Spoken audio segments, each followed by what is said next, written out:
Baik, Assalamualaikum warahmatullahi wabarakatuh.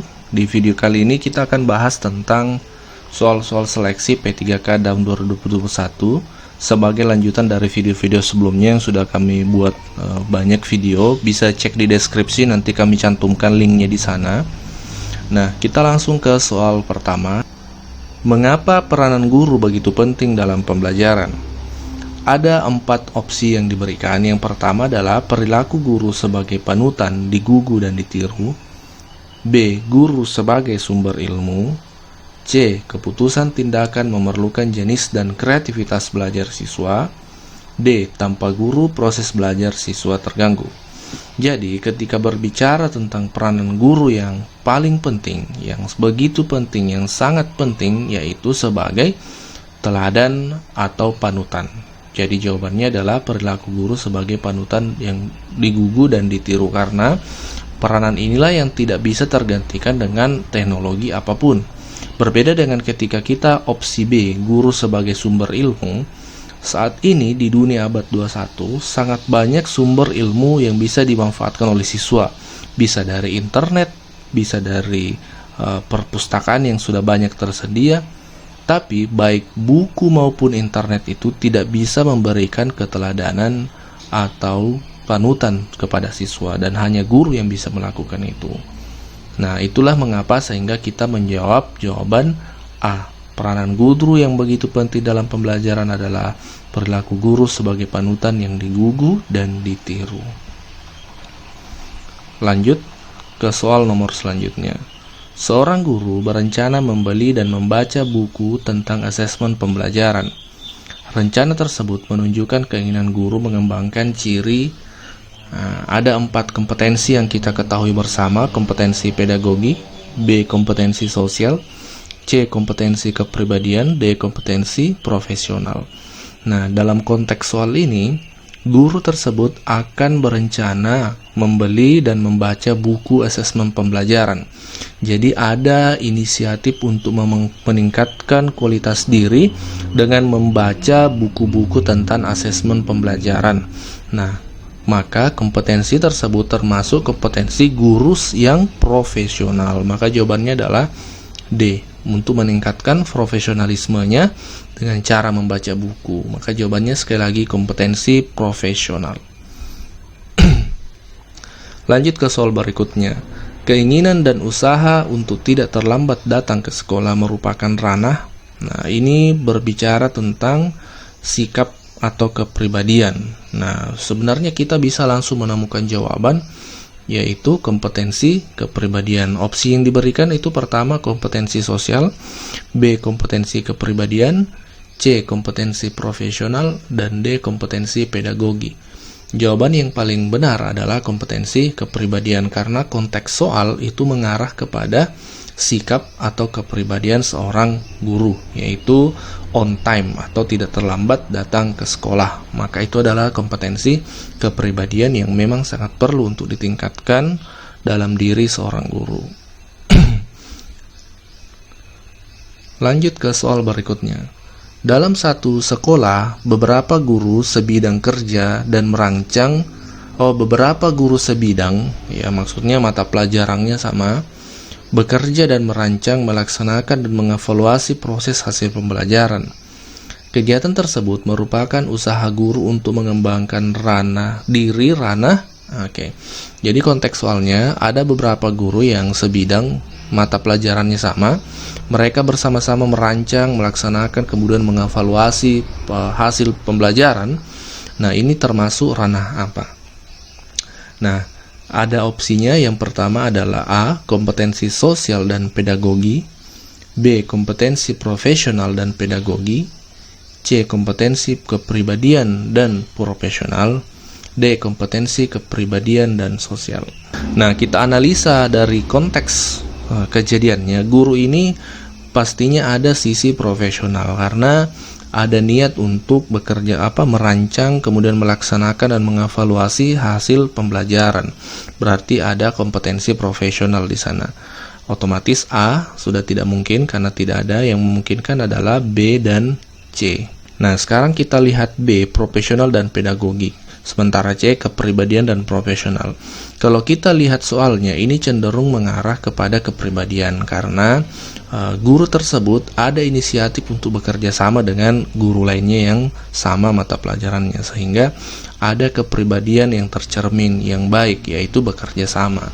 Maka tentu jawabannya adalah C, kompetensi, kepribadian, dan profesional. Lanjut, seorang guru menyusun RPP harus dilandasi kesadaran bahwa ada 4 pilihan jawaban yang diberikan. RPP merupakan bagian dari administrasi sekolah. Proses pembelajaran merupakan yang harus direncanakan. RPP merupakan bagian C. RPP merupakan bagian kelengkapan portofolio sertifikasi. D. Proses pembelajaran merupakan proses yang harus didokumentasi. Nah, disinilah sebenarnya banyak guru yang keliru dalam memahami atau mengerti tentang kaidah atau hakikat seorang guru menyusun RPP. Biasanya kebanyakan itu di bagian A faktanya ya. RPP merupakan bagian dari administrasi sekolah yang hanya kita lampirkan ketika berhadapan dengan pengawas sekolah.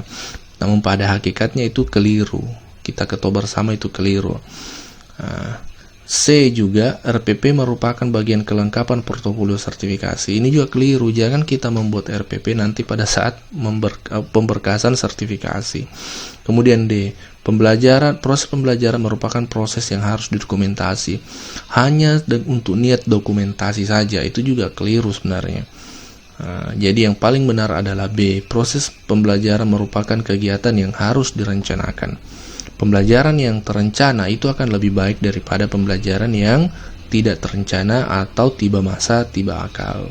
Itulah hakikat yang perlu kita sadari atau yakini dalam menyusun sebuah RPP. Lanjut, problem solving dan discovery learning dapat meningkatkan keterampilan siswa dalam hal sekali lagi problem solving, kemampuan siswa-siswa dalam memecahkan masalah. Kemudian discovery learning, pembelajaran yang bermuara pada membuat siswa menemukan sesuatu yang baru. Dapat meningkatkan keterampilan siswa dalam hal A. Individual thinking, kemampuan berpikir secara individu. Direct thinking, berpikir secara langsung. Critical thinking, berpikir secara kritis. Personal thinking. Maka jawabannya adalah C. Problem solving dan discovery itu selalu ranahnya ke salah satu dari 4C, yaitu critical thinking, kemudian kreatif, komunikatif, dan kolaboratif. Lanjut, prinsip cooperative learning, kecuali cooperative learning ini adalah pembelajaran yang mengarahkan siswa untuk melakukan korporasi atau bekerja sama.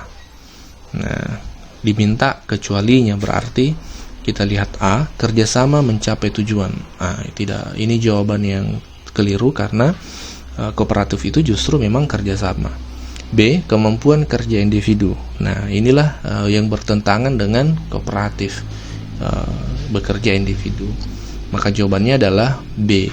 Kita lihat C dulu, saling interaksi. Nah, justru kooperatif itu justru interaksinya akan banyak. D, saling tergantung tapi saling memberi. Ini juga salah satu kaidah dari cooperative learning. Maka jawabannya adalah B, yaitu kemampuan kerja individu. Lanjut, memilih media, ya, mempertimbangkan dalam memilih media pembelajaran tentunya kita harus mempertimbangkan A, kesesuaian media dengan tujuan, materi dan perkembangan siswa. B, kecanggihan media. C, kesesuaian media dengan paradigma pembelajaran. D, kelengkapan dan kualitas media. Nah, kita mengetahui di sini jawabannya adalah A. Kita lihat dulu B, C, D. Kenapa bukan B, C, D jawabannya? Kita lihat B dulu. Kecanggihan media. Nah, apakah kecanggihan media ini yang harus kita pertimbangkan dalam media pembelajaran? Tentu tidak. Karena tidak selamanya media yang canggih itu adalah media yang tepat dalam proses pembelajaran kita. Tapi tidak selamanya juga media yang tidak canggih juga tepat.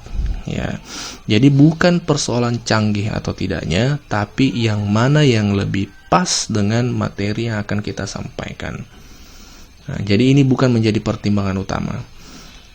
Kalau C, kesesuaian media dengan paradigma pembelajaran, ini tidak terlalu sinkron juga, ya.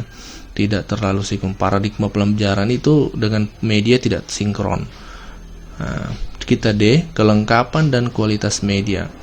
Nah, ketika kita misalnya memilih media berdasarkan pertimbangan kelengkapan dan kualitas, maka daerah-daerah yang di pelosok tentu tidak akan pernah menggunakan media, karena daerah-daerah yang 3T terutama itu kelengkapan dan kualitas medianya sangat standar, bahkan di bawah standar. Nah, ketika ini menjadi pertimbangan, maka tidak akan ada guru yang menggunakan media.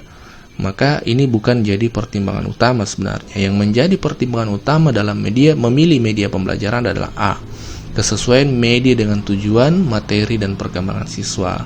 Jadi kita harus memilih media yang sesuai dengan tujuan atau materi yang ingin kita sampaikan. Bukan persoalan canggih atau kualitasnya, tapi apakah dia bisa menjadi jembatan untuk kita para guru dalam menyampaikan materi kepada siswa dengan baik. Itulah pertimbangan utama dalam memilih media. Sekali lagi, kesesuaian media dengan tujuan, materi, dan perkembangan siswa. Lanjut, guru menggunakan media dalam mengajar karena, ya, ini berbicara tentang media pembelajaran lagi.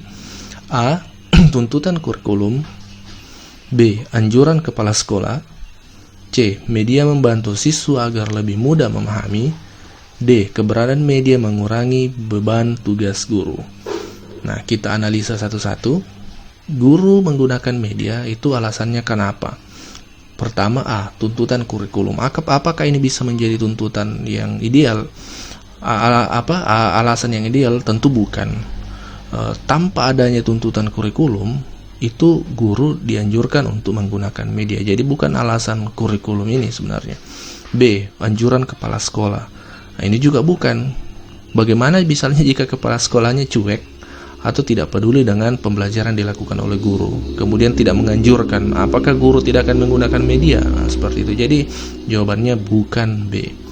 Kita ke D dulu. Keberadaan media mengurangi beban tugas guru. Memang sebenarnya ketika kita berbicara manfaat, media ini sebenarnya memang membuat pembelajaran itu lebih sistematis, lebih efektif dan efisien. Bukan berarti beban tugas guru ini dikurangi dalam hal beban moralnya, tidak. Jadi jawaban yang tepat adalah guru menggunakan media dalam mengajar karena media membantu siswa agar lebih mudah memahami. Jadi media itu adalah sebagai jembatan yang memudahkan kita para guru dalam mentransfer materi kepada siswa. Soal selanjutnya, penggunaan media efektif bila, jawaban pertama, jadi kita berbicara tentang efektivitas media. A, dapat membantu guru mempercepat materi. B, dapat meningkatkan motivasi siswa melalui bermain. C, dapat meningkatkan pencapaian hasil belajar siswa. D, dapat menyelesaikan materi ajar agar materi ajar melebihi target. Jawabannya adalah dapat meningkatkan pencapaian hasil belajar siswa. Oke, demikianlah soal untuk di video kali ini. Kita akan lanjut di video-video selanjutnya. Nanti sekali lagi cek deskripsi. Di sana akan banyak soal yang Bapak Ibu bisa akses untuk latihan soal seleksi P3K di tahun 2021. Semoga video bermanfaat dan Assalamualaikum warahmatullahi wabarakatuh.